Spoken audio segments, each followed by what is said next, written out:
Fertility and IVF centre. स्वास्थ्य को लेकर आज इंसान सबसे ज़्यादा परेशान है। महिलाओं की गायनिक समस्याओं का संपूर्ण समाधान के लिए अरुण्स फर्टिलिटी एंड आईवीएफ सेंटर अब आपको प्रेगनेंसी प्लानिंग से लेकर डिलीवरी तक की सभी ज़रूरी जानकारी व किसी भी प्रकार के इलाज व दवाइयों के लिए अरुण्स फर्टिलिटी एंड आईवीएफ सेंटर। अब आपको लाखों रुपए खर्च कर मेनलैंड जाने की भी ज़रूरत नहीं। तमाम गायनिक सॉल्यूशंस के लिए 11 चरमा हॉस्पिटल के पास है अरुण्स फर्टिलिटी एंड आईवीएफ सेंटर। एक से एक आधुनिक उपकरणों और पूरी सुरक्षा के साथ आपके प्राइवेसी को ध्यान में रखते हुए डॉक्टर्स व साइंटिस्ट से कंसल्ट करें।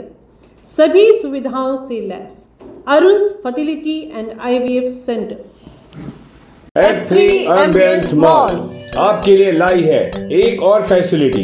अब आप F3 एम्बियंस मॉल में शादियां, जन्मदिन से लेकर हर किस्म की पार्टियों की भी बुकिंग कर सकते हैं। बेहतरीन लोकेशन, खूबसूरत डेकोरेशंस, उम्दा सर्विसेज और फर्स्ट क्लास हॉस्पिटैलिटी के लिए याद रखिए F3 एम्बियंस मॉल। पहले ही दिन से लोगों के दिल जीतने वाली अंडमान में एकमात्र मॉल F3 एम्बियंस मॉल। नमस्कार, मैं अनीता न्यूज अंडमान 24/7 में आप सभी का स्वागत करती हूँ। हमने इसी साल फरवरी में द्वीपों के सांसद श्री कुलदीप राय शर्मा जी द्वारा अमित शाह जी के, जो कि देश के गृह मंत्री हैं, उनको लिखे पत्र में द्वीपों की कई समस्याओं का उल्लेख है, आपको बताया। उसी कड़ी में सांसद जी ने और भी द्वीपों के ज्वलनशील मुद्दों को गृह मंत्री के समक्ष रखे, जो जनता की वर्षों से मांग रही है। सांसद जी ने गृह मंत्री से अपने पत्र में अंडमान की बड़ी समुद्री तटों का भी जिक्र किया, जिस वजह से यहाँ की बड़ी आबादी फिशरीज से जुड़ती है। फिशरीज में द्वीपों से 6% का सहयोग दिया जाता है पूरे देश भर में और करीब 2,43,000 मैट्रिक टन की पैदावार की जाती है। सांसद जी ने द्वीपों में एक फिशरीज कॉलेज खोलने की अर्जी दी है ताकि द्वीपों में इच्छुक छात्र इस क्षेत्र में बेहतर से बेहतर प्रोफेशनल शिक्षा प्राप्त कर सके और द्वीपों में फिशरीज सेक्टर की उत्पादन में भी बढ़ोतरी हो और युवक इसमें अपनी रोजगार की समस्या का समाधान भी पा सके। सांसद जी ने गृह मंत्री जी से द्वीपों में शिप बिल्डिंग और रिपेयरिंग की सुविधा का भी गुहार लगाया है। सांसद जी ने पर्यटन में भी नए नए सुविधाओं को द्वीपों में प्रदान करने की मांग की ताकि अंतर्राष्ट्रीय पर्यटक भी ज्यादा से ज्यादा द्वीपों में प्रवेश करें।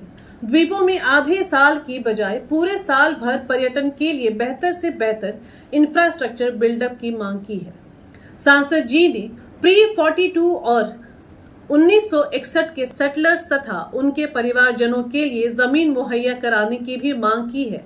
साथ ही सांसद जी ने प्रत्येक लोगों को 200 स्क्वायर मीटर जमीन देने की मांग की, जिन्होंने 2012 से पहले इंक्रोच की हो।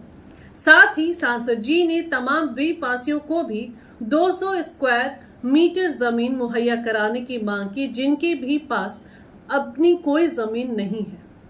सांसद जी ने सेटलर्स के बच्चों को 5 एकड़ जमीन देने की भी बात कही। चूंकि बढ़ती आबादी की वजह से बेरोजगारी भी बढ़ी और सेटलर्स के सेकेंड और थर्ड जनरेशन के कई बच्चों के पास ना तो नौकरी है और ना ही खेती बाड़ी करने के लिए कोई जमीन। 19 साल बाद भी सुनामी पीड़ित कई लोग आज भी अपना सब कुछ खोकर बैठे हैं और उन्हें सरकारी मदद भी नहीं मिली। उनकी मदद के लिए भी सांसद जी ने गृह मंत्री जी से अर्जी दी है। सांसद जी ने द्वीपों के अनेकों डेली रेटेड मजदूर की भी बातों को गृह मंत्री के समक्ष रखा। उनकी नौकरियों की रेगुलराइजेशन की बात हो या फिर उनके वेतन वृद्धि, हर समस्या पर सांसद जी ने गृह मंत्री जी की ध्यान द्वीपों तथा द्वीपवासियों की ओर करने की कोशिश की। हम उम्मीद करते हैं कि केंद्र सरकार सांसद जी द्वारा लिखे पत्र में तमाम समस्याओं पर गंभीरता से विचार करेंगे और इनका समाधान जरूर निकालेगी ताकि द्वीपवासियों की उल्लेखनीय समस्याओं का समाधान निकले और हमारा द्वीप भी विकास की राह में किसी से पीछे ना रहे। साथ ही हम सांसद श्री कुलदीप राय शर्मा जी का धन्यवाद करते हैं, जिन्होंने गृह मंत्री जी को पत्र के माध्यम से द्वीपों तथा द्वीपवासियों से जुड़ी समस्याओं का जिक्र किया। अगर आपको हमारा यह एपिसोड सूचनात्मक व ज्ञानवर्धक लगे तो कृपया लाइक, शेयर व सब्सक्राइब जरूर करें और जी हाँ, कमेंट सेक्शन में अपनी राय देना ना भूलें। इसी के साथ मैं अनीता न्यूज अंडमान 24/7 से आज के इस कड़ी से विदा लेती हूँ। नमस्कार।